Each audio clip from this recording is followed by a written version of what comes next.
Recognizing the member for Kelowna Mission. Thank you so much, Honourable Speaker. Well, as I got older, and as I've gotten older, I can now tell the difference between a cowboy and a pretender. Thank you to my step-grandfather. I can see the shirt that has a crease, those brand new jeans, shiny belt buckles, and new hats to boot. That's a pretender. They might have the right idea about the gear, but none of the work or action of an actual cowboy. Cowboys have boots worn in, calluses on their hands, dirt ground into their jeans that won't come out, with a shirt that's been washed 100 times until the plaid starts to bleed. They know how to get the work done. They know what it takes to break a horse and work on that ranch. This throne speech was creased, brand new, shiny, but it doesn't have the work. It's a lot about talk and not about action. And talk is cheap. Action is everything. If this throne speech was about action, well, we would see a lot more about the effects of the pandemic. The pandemic has been traumatic. Our society is grappling with so many different stressors all at the same time. It's become almost unbearable. The opioid deaths are just a symptom of much larger mental health issues. Our mental health has never been worse as a society.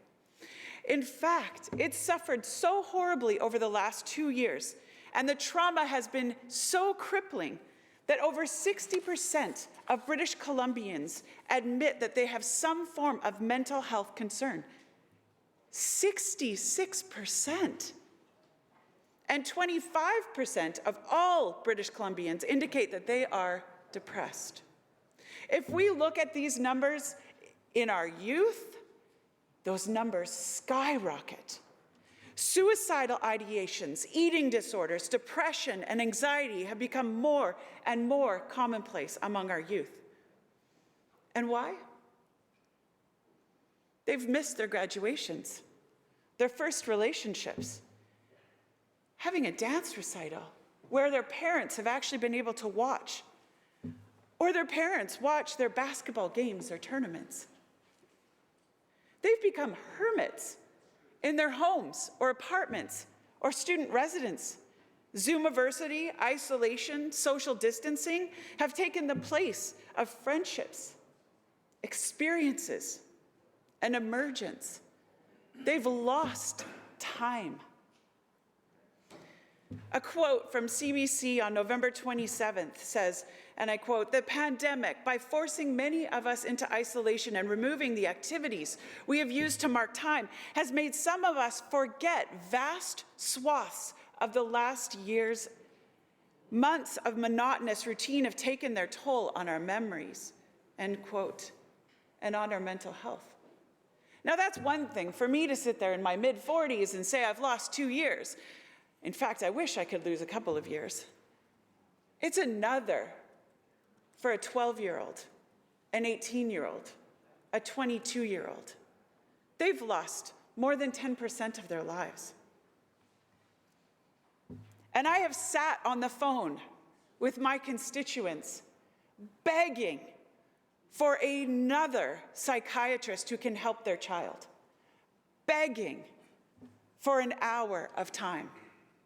We have a tsunami of mental health issues, and this throne speech didn't even touch them. It didn't talk about our youth and the effects of this pandemic, or how this NDP government was actually going to help. Talk is cheap to a weary and hopeless generation. Meanwhile, the government's lack of forewarning and clear direction has left many industries blindsided by restrictions without proper supports to help them endure the challenges of this pandemic. There are caterers in my riding who are no longer in the catering business. Why? Because they weren't successful? Oh no, they were very successful. In fact, some of the biggest that we had. Why are they no longer there? Because they couldn't plan into the future. They canceled over $500,000 of events that were going to happen this summer. Event rental companies were on their knees. These aren't just events. These are jobs. Here's an email I receive. And he says, I have been born and raised in Kelowna, and I'm a business owner here, and I'm hoping that you can get some good news to me. I own a business in Kelowna. It includes event rentals. And I don't know what to do anymore because of the announcements that events and indoor events are continued as a mandated shutdown. I don't know what to do. I don't know what to tell my kids that they might not be getting Christmas or birthday presents this year because there's no guarantee that we're going to be working. These are dreams, these are aspirations, these are life savings of hardworking entrepreneurs, and these represent the GDP of our area. People have been stressed by the uncertainty, fear, division, isolation, losing their friends, separated from their families, worried about their businesses, and unable to plan for normalcy. Why is this NDP government so reticent to show the science? And in a panel discussion last spring, Dr. Tam said the greatest tragedy of the pandemic would be if we were to learn nothing from it. And I would ask, are we actually shoring up the cracks of the pandemic? That the pandemic, the light that shone through, are we fixing the inequities that have been exacerbated by the greatest divides between the haves and the have-nots that has been created? That the kids whose parents can afford club sports can have their parents watch, but not in school sports. That small business owners don't have any more in reserves, but are watching as large businesses thrive. That certain people lost hours, work, and uncertainty, while others worked from the comforts of their homes. But I would be remiss if I discussed these aspects of mental health, business uncertainty, climate change, parenting, societal division in siloed conversation or as topics. Because the reality is that each of these are layered onto our capacities as humans. Each stressor is another weight on our shoulders that feels almost unbearable. Take Brandon and Kylie, constituents that I met with after they had contacted my office that are as business owners, that have been subjected to 5 different waves of restrictions and closures in the last 2 years. Kylie said, and I quote, "We are people. We are humans. We are business owners. We are parents. We are trying desperately to hang on, but we are tired, hurting, feeling alone, and unsupported." And then Brendan added, and this got to me, quote, "Our mental health is at stake. So many times this last 2 years, I thought about putting up the white flag and ending it all. But I need to be here for my family." And then who would be the voice to try and end all this madness, end quote. So are we back to normal now? When are all of the mandates and restrictions going to end? And why aren't we focused on building future capacity and using all of the tools in the tool belt? What are the other tools? Rapid tests. Other jurisdictions are using them like crazy. Where are the HEPA filters and upgraded ventilation systems in all of our schools? How about actually admitting that COVID is spread through aerosol and providing correct masks? How about some data? What are our numbers saying? Oh wait, they're not accurate anymore. What about admitting that we actually have a nursing shortage? BC has been given enough rapid tests to provide one for every person. Where are they? Who's benefiting from them? Just another example of the haves and the have-nots. Those that have enough money to buy rapid tests and those that don't. Please prioritize them for all of our healthcare workers and frontline workers, but they should also be available for everyone. And where's the increased capacity in our healthcare system? We knew 2 years ago that our capacity was at stake.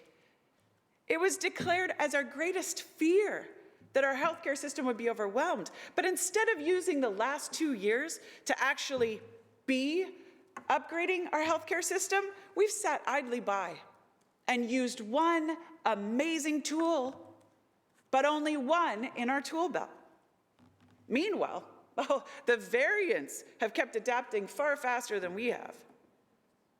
People don't want talk. They want action. They don't want divisive rhetoric and heavy hammers. They want timelines, transparency, certainty. They want to know when they can get back to normal. The success of our vaccination should be celebrated. BC rocked on that front, but we need to rock on every front. So what's the result of just using one tool? The result is that we don't have capacity in our cancer care. And my constituent, Katrina, has been waiting since November with her cancer diagnosis to have it removed. She's been canceled 3 times. The result is that mammograms are now being booked 9 months in advance because of the lack of clinicians in Kelowna's radiology and testing diagnostics. The result of this government's lack of planning and expansion of services is that orthopedic surgeons in Kelowna have the largest wait list that they have ever had. And my constituent Brenda has had her hip surgery postponed for the last 1.5 years, and I'll read from her letter to me. I cannot understand the decision to categorize all hip replacements as non-urgent. For those of us that need hip replacement surgery, there is nothing non-urgent about it at all. Joint pain can be severe and unrelenting. It can limit the ability to walk, move, making day-to-day living unsafe. It can interrupt sleep and lead to depression and other health issues. Delaying hip replacement surgery, especially if there's no new estimated timing for the surgery, can also impede the patient's ability to schedule medical attention for other impending health issues. Mentally, it's a disaster. So what's another result? Well, our ICU has no further surge capacity, and my riding has the highest number of unattached patients in recorded history. So what is our shiny buckle? The shiny buckle of this throne speech? I don't know. Could it be the primary physicians who are leaving our province? Surgeons who are trying to keep up their skills by playing video games because they're only getting 1 day in a month to actually operate, all the while trying to promote surgical capacity that could be used in exactly such a time as this. But it's not, because this NDP government says no. Our entire healthcare system is on its knees, and if it doesn't implode, it is only because of the amazing hearts and commitment within those employees that are still there. To expect them to continue working at such reduced staffing levels is unrealistic. Siloed, fractured, understaffed, exhausted. And that's not just nurses, that's physicians, surgeons. They're all leaving our healthcare system in droves. So I rise today in response to the throne speech as the representative of the constituents of Kelowna Mission. I celebrate the amazing people that comprise my riding, and I stand today to voice their stories and represent their dreams and share their experiences, because it's a privilege and an honor to do so. I celebrate their resilience and how they've tried to support each other over the course of the last year. And while I celebrate and laud this resilience, I wish it wasn't necessary. I wish that the last year hadn't been so hard for them. In fact, it's with some disbelief that we are still here in this place in society, and instead of getting better, things have become so much worse. And in this throne speech was a shiny belt buckle on a cowboy that doesn't do any work. Lots of platitudes about how we're moving forward, but fails to recognize the work of where we are right now. And we don't need a new hat or a shiny belt buckle. We need a cowboy. Talk is cheap, action is everything, and it doesn't have to be this way. It could be a place where climate change is mitigated, prepared for, and where people are protected, rather than a place where the lives of British Columbians are being lost, while the Clean BC plan is still waiting on outcomes and KPIs to be written. We could have a healthcare system that is working, where cancer outcomes are the best in Canada instead of the worst, where surgeries are done without waiting months or years, and where everyone can have a family physician. We could have a province that is using all the tools in the tool belt to unite people and bring them together, where personal responsibility is encouraged and provided for to keep our vulnerable populations safe, where we move into the next normal of society, where childcare is available and affordable, where the cost of living isn't skyrocketing to the highest it's ever been, and where hope is our narrative, and where we are creating community again. But it isn't found in this throne speech or with this NDP government. This throne speech was no cowboy, it's just more of a pretender. Shiny, creased, and without substance. But Mr. Speaker, talk is cheap. Action is everything. We need action. Thank you.